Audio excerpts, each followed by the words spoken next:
Shalom Indonesia, salam Nusantara dari Sabang sampai Merauke. Mucho gusto, bapak-bapak, ibu-ibu, saudara-saudara yang merdeka, merdeka, merdeka.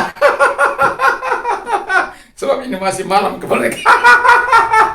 Saya berharap ini kemerdekaan yang sejati kita peroleh. Bebas dari ketakutan, bebas untuk beribadah, tidak lagi mayoritas, minoritas, pribumi, non pribumi. Yang ada Indonesia, Indonesia Jaya. Haleluya. Selamat malam bapak-bapak, ibu-ibu, saudara-saudara yang kasih opung sama engkau, bapak tua, bapak muda, inang tua, inang muda, amang buru, enam buru, paman, om atau tante, juga itu opa oma, juga tulang dan tulang, juga abang akang, kakak kakak, adik-adik, semua pemirsa seluruh bangsa Indonesia dari Sabang sampai Merauke, dari Miangas. Kita Indonesia, kita Indonesia, Indonesia. Mari kita jauhkan sekat-sekat atas nama apapun, atas nama agama, suku, dan kita satu bangsa Indonesia.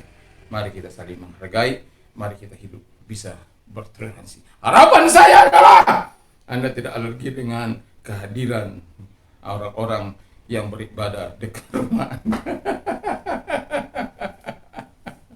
Tapi Anda, wah, ini kami Indonesia. Itu. Puji nama Tuhan. Kita tadi pagi bagaimana Ruth si janda, hebatnya Ruth si janda miskin yang mendapat perhatian dari Boas. Sekarang kita melihat hebatnya Ruth si janda miskin. Dia ini dikombin ya dalam pasal 3 ini antara Boas, Ruth dan Naomi. Kita akan lihat nanti besok di pasal 4 bagaimana dia di ending yang indah. Aduh, luar biasa. Nah, jadi kita akan baca Alkitab kita dalam Rut 3 ayat 1. Demikian bunyi firman Allah. Lalu Naomi mertuanya itu berkata kepadanya, "Anakku, apakah tidak ada baiknya jika aku mencarikan tempat perlindungan bagimu supaya engkau berbahagia? Maka sekarang bukankah Boas yang pengerja-pengerjanya perempuan telah kau temani itu adalah sanak kita. Dia pada malam ini menampi jelai di tempat pengirikan." Dan seterusnya. Lalu ayat yang ke-5, demikian bunyi firman Allah.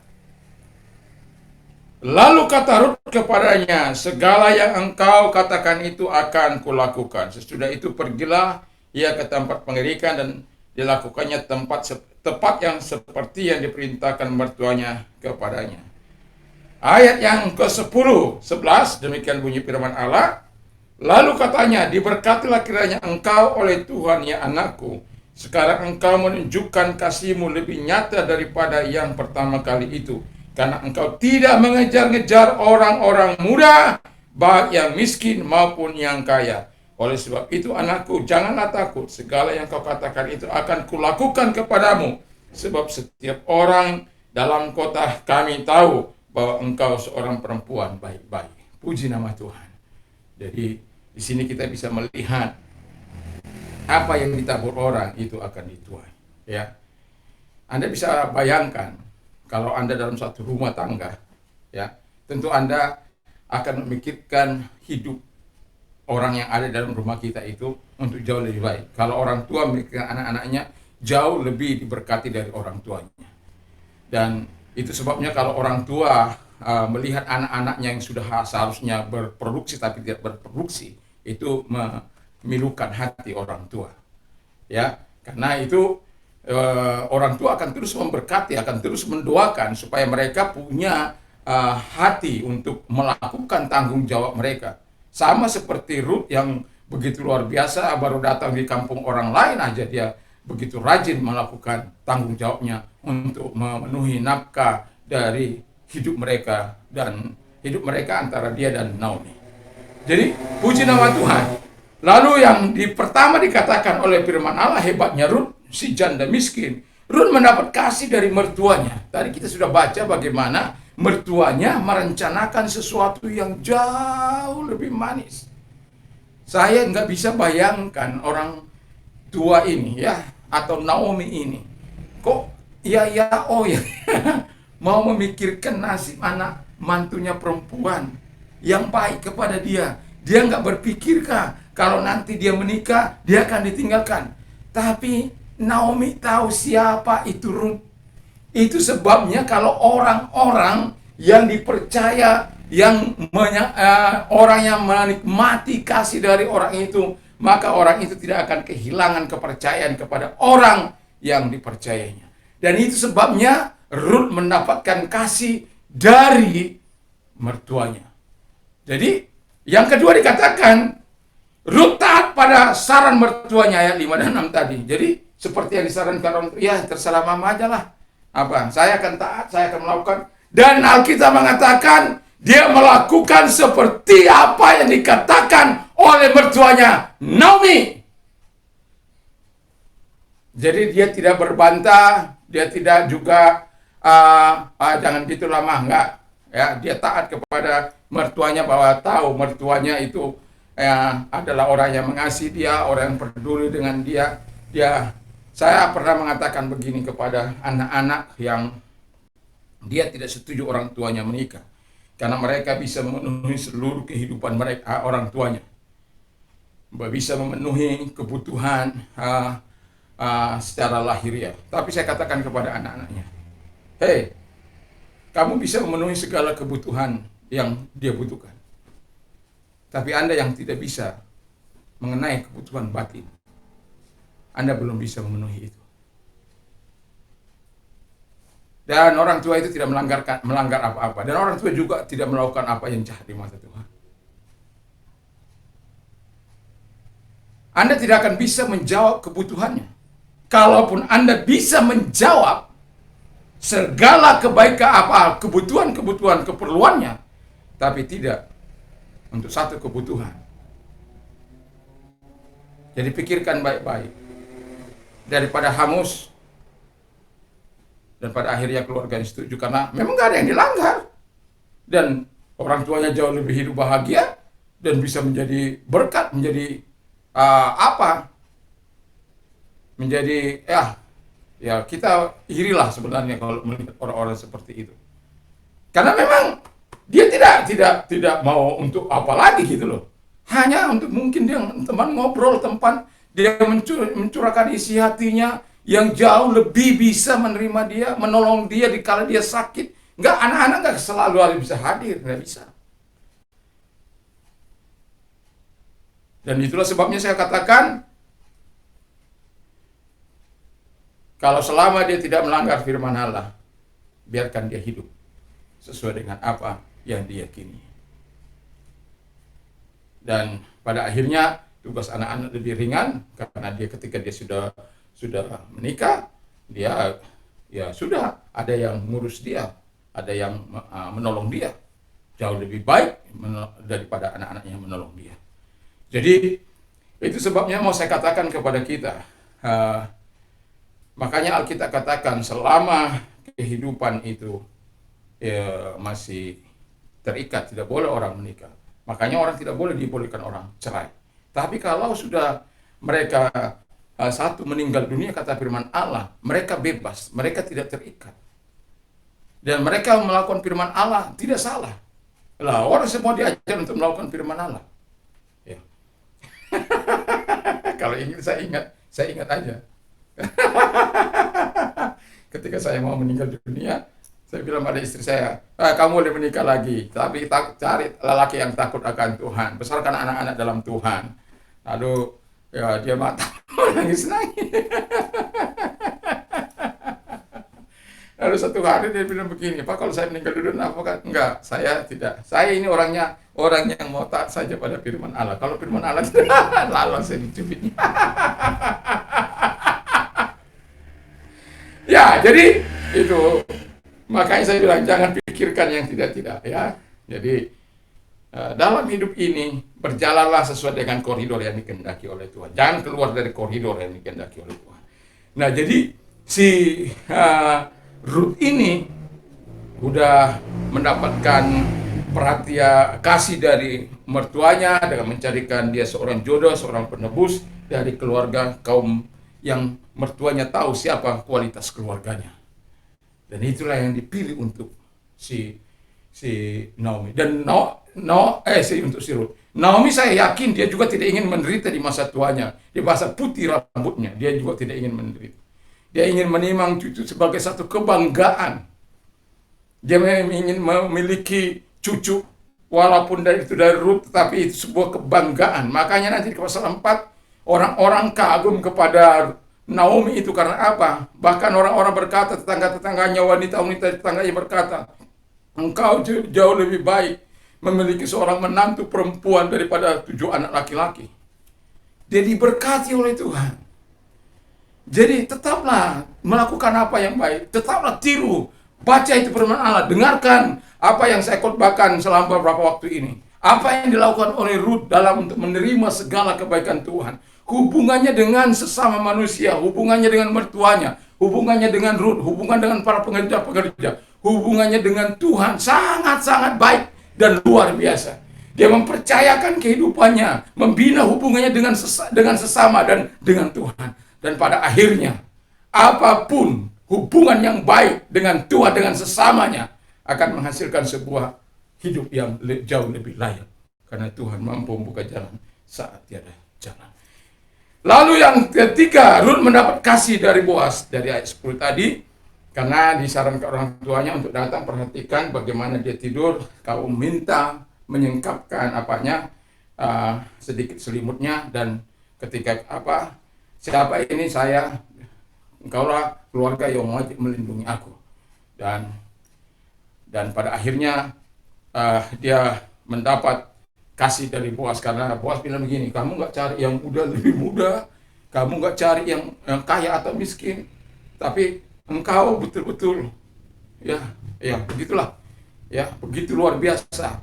Dia sudah kan kemarin tadi pagi sudah saya katakan bagaimana dia terkesima melihat si wanita Moab ini atau si Ruth ini dengan segala keberadaannya, dengan segala cerita-cerita yang baik. Anda bisa bayangkan kalau diceritakan mertuanya atau orang lain, atau mertuanya cerita kepada orang lain, anak mantu saya ini begini. Anak mantu perempuan saya ini cerewet, nggak bertanggung jawab, nggak rajin, nggak mau bertanggung jawab. Wah, kita saja dipaksa kerja. Wah, udahlah, Boaz akan meninggalkan dia, membuang dia. Tapi tidak. Mertuanya merasakan apa yang dia rasakan, itulah yang dia katakan. Khotbah yang baik itu apa yang kita rasakan, itu yang kita lakukan. Jadi, jangan katakan kita membaca firman Allah, tapi kita tidak pernah baca firman Allah. Jangan kita katakan mari kita menaruh firman Allah dalam pikiran kita, sementara firman Allah tidak ada dalam pikiran kita. Setan aja tahu. Jadi, Ruth mendapat kasih. Kalau Anda ingat hari pertama saya mengatakan tentang bagaimana realnya kasih dari Ruth kepada mertuanya, dan itu juga realnya kasih yang real itu ditunjukkan juga kepada Boaz. Bukan karena Boaz itu kaya raya, dia tidak. Memang karena Boaz ini adalah orang yang wajib menolong dia, yang wajib menebus dia. Karena dia sudah menyatukan keluarganya dengan Naomi. Jadi itu sebabnya Boaz menaruh perhatian yang sangat luar biasa dan mengasihi dia. Dan dia bukan tipe pria jahat-jahat, bukan.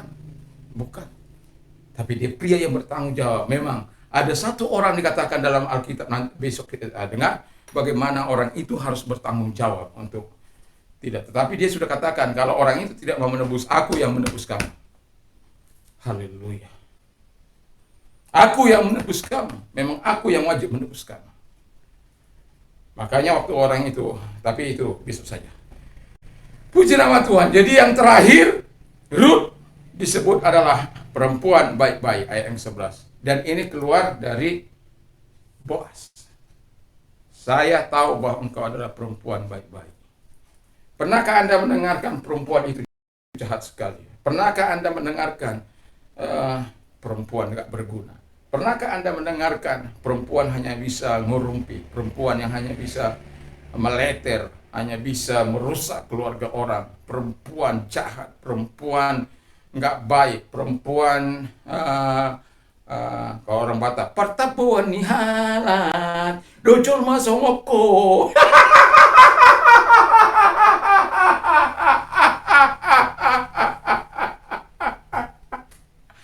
Jadi maksudnya gini, orang-orang bilang kalau orang-orang seperti itu pertambahan orang-orang yang nggak bertobat itu loh.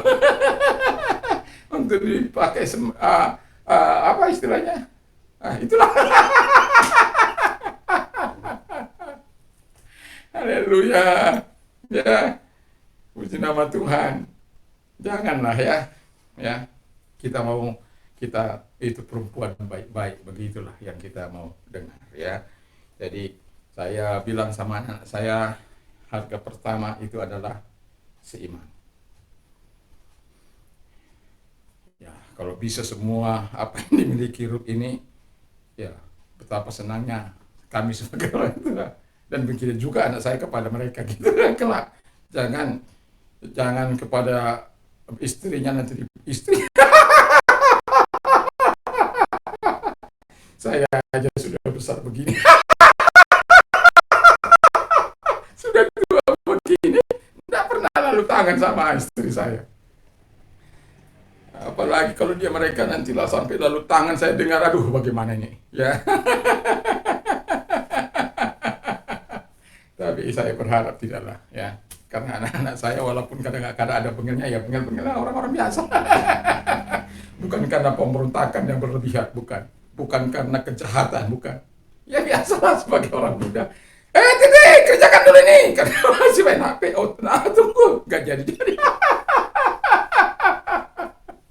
Ya, ya, mereka akan bertumbuh menjadi dewasa, berumah tangga. Saya juga berharap dia akan menemukan calon istri, atau mereka anak-anak saya menemukan calon-calon istri. Ini doa saya kepada Tuhan, ya, seperti Ruth, ya, yang karena saya belajar tentang Ruth, maka saya tahu betul bagaimana kehidupan Ruth, dan ending kehidupan Ruth juga saya tahu dari kisah Ruth ini, dan itu membekas di pikiran saya, membekas di benak saya, dan saya berharap orang-orang seperti itulah nantinya. Dan itu doa saya kepada Tuhan, walaupun anak-anak saya mungkin gak tahu. Tapi saya berharap orang-orang seperti itulah yang tidak akan menyusahkan siapapun, baik orang tua dari perempuan maupun dari orang tua laki-laki. Tapi mereka hidup dalam saling mengasihi, saling memperhatikan.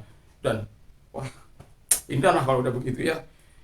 Mungkin sebuah mimpi, tapi ini bisa mimpi menjadi kenyataan ketika kita membangun persekutuan kita dengan Tuhan. Kita akan bisa saling menghargai. Mungkin ada saja sih pertengkaran-pertengkaran, tapi bukan pertengkaran-pertengkaran.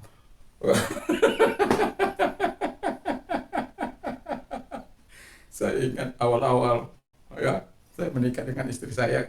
Saya kan suaranya besar ya. Suaranya besar. Wah. Ya, tahulah. Oh, ya, istri saya bilang, pulangkan saja saya ke rumah orang tua.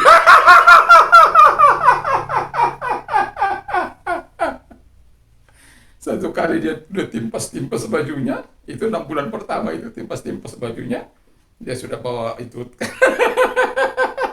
Itu karena pertengkaran, ya biasalah. Karena kan suara saya sudah kuat begini, apalagi marah ya. Tapi saya nggak pernah mau maki-maki gitu. Memang suara saya aja. Lakukan saya seperti apa. Jangan paksakan saya dengan apa yang kamu inginkan gitu ya. Dan pada akhirnya saya bilang, keluar dari pintu rumah itu. Kamu tahu siapa saya orang kolerik. Kau keluar dari rumah itu, saya lakukan apa yang kamu katakan. Selama ini saya sabar, tapi ketika kau paksa untuk aku melakukan, aku lakukan. Kalau kau paksa aku lakukan, aku lakukan. Bukannya saya pukul, bukannya saya apa, bukannya saya caci maki. Itu aja asang-asangnya. Apa asang-asangnya? Senjatanya. Pulangkan saya. Oh, suaramu keras sekali, bapak saya nggak pernah begitu. Terus saya bilang, jangan paksakan saya dengan apa. Itu udah kami sekeluarga kami seperti itu. Dan pada akhirnya dia sadar, dia mengingat bahwa apa yang dilakukan itu tidak baik. Dan saya bersyukur sampai hari ini pun saya menikmati kasih karunia Tuhan, kebaikan Tuhan, pertolongan Tuhan. Ya, itu karena Tuhan.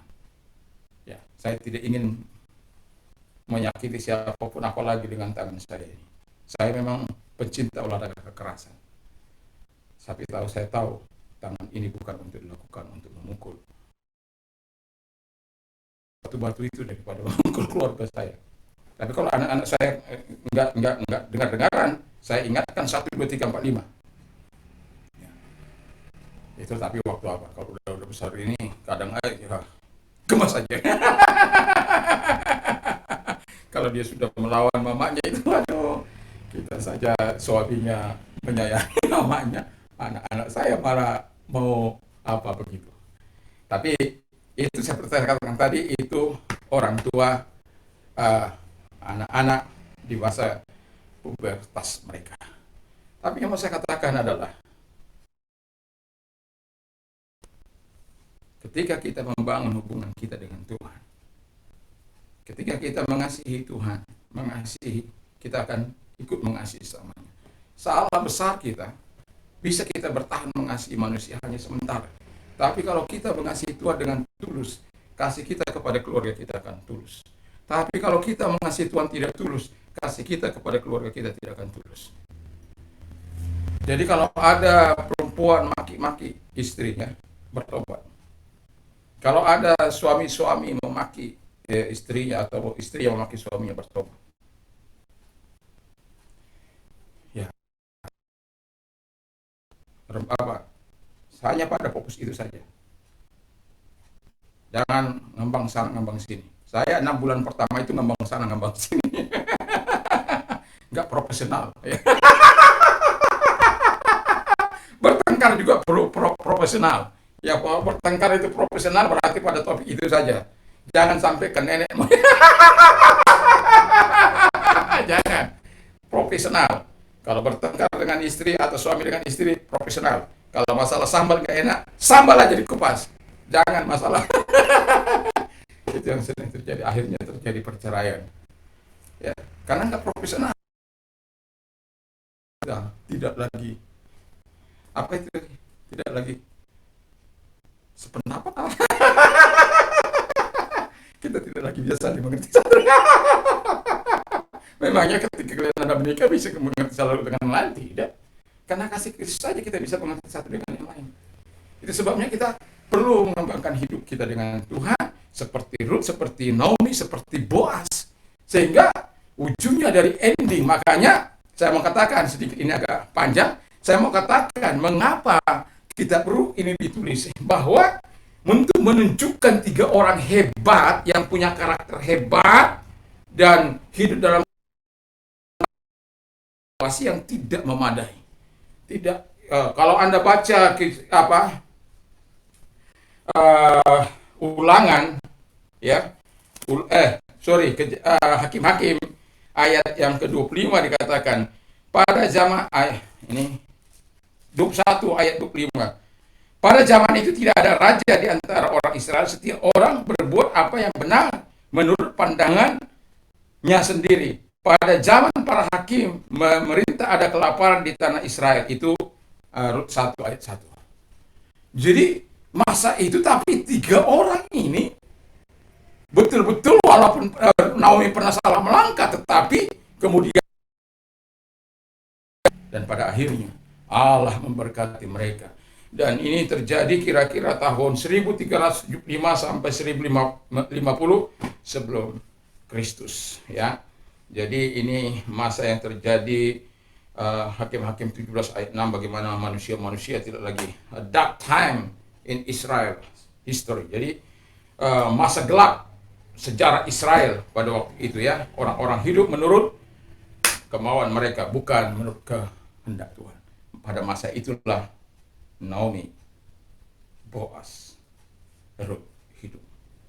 Tapi mereka menunjukkan karakternya. Itu sebabnya berkat Tuhan tidak jauh dari mereka.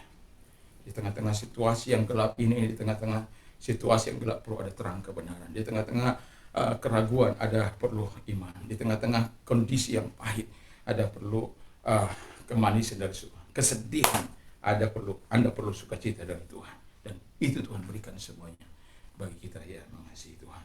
Itulah hebatnya si Rut, si janda miskin itu, yang mendapat atensi, yang mendapat perhatian, baik itu dari orang-orang terdekatnya, bagi orang-orang yang begitu.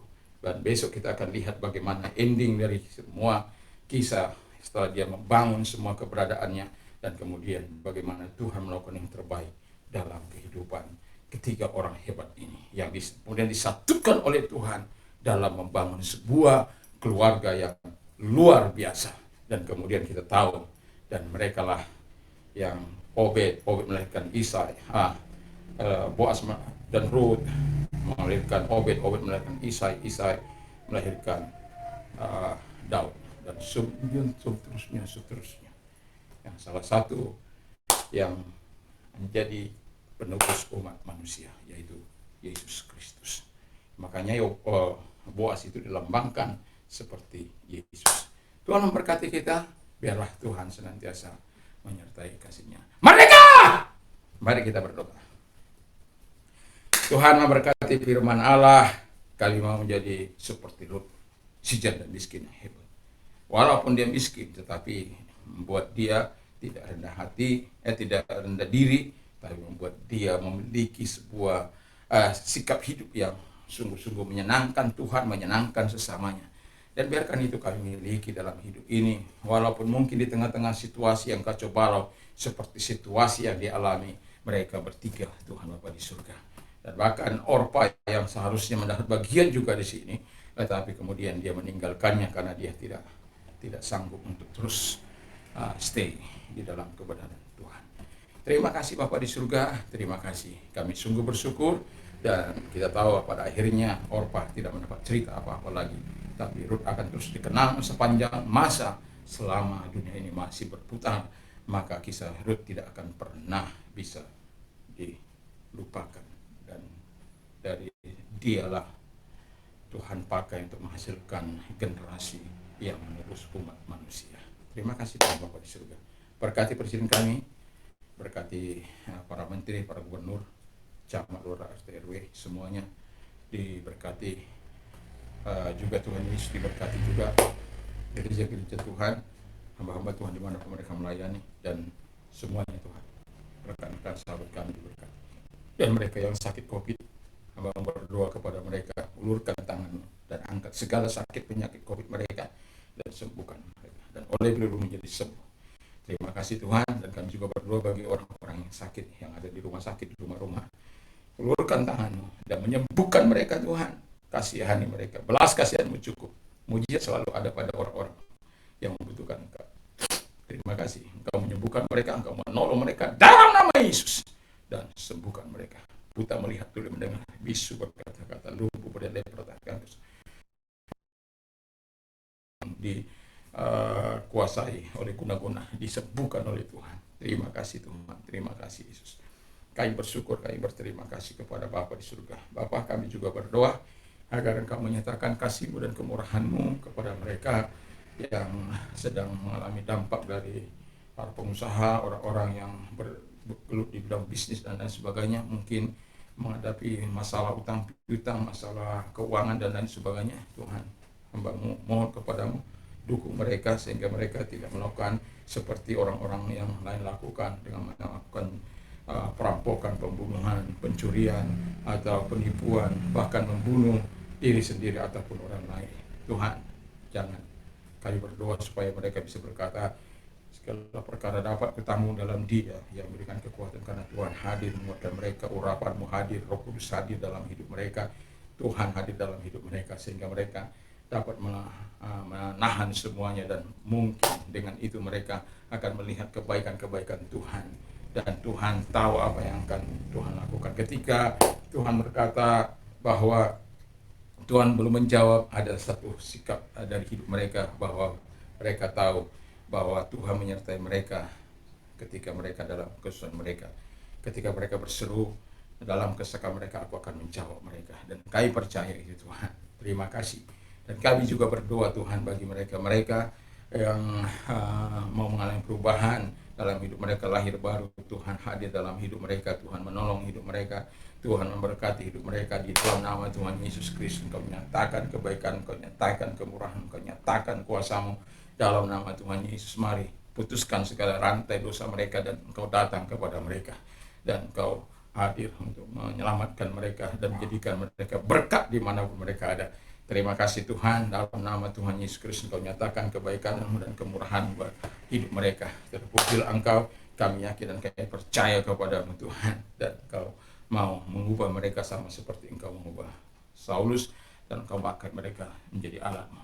Dan bagi mereka yang menerima Yesus sebagai Tuhan dan Juru Selamat, firman Allah berkata, karena begitu besar kasih Allah akan dunia ini sehingga Ia mengaruniakan anaknya yang tunggal supaya setiap orang percaya kepada-Nya tidak binasa melainkan beroleh hidup yang kekal. Jadi kalau engkau percaya kepada Yesus, buat keputusan yang tepat dan ikuti saya berdoa.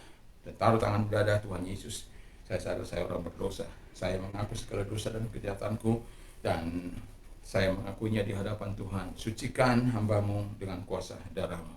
Dan Tuhan Yesus, masuklah dalam hatiku, kubuka hatiku untuk Engkau bertahta berkuasa sepenuhnya. Jadilah Tuhan, jadilah Juru Selamat dalam hatiku.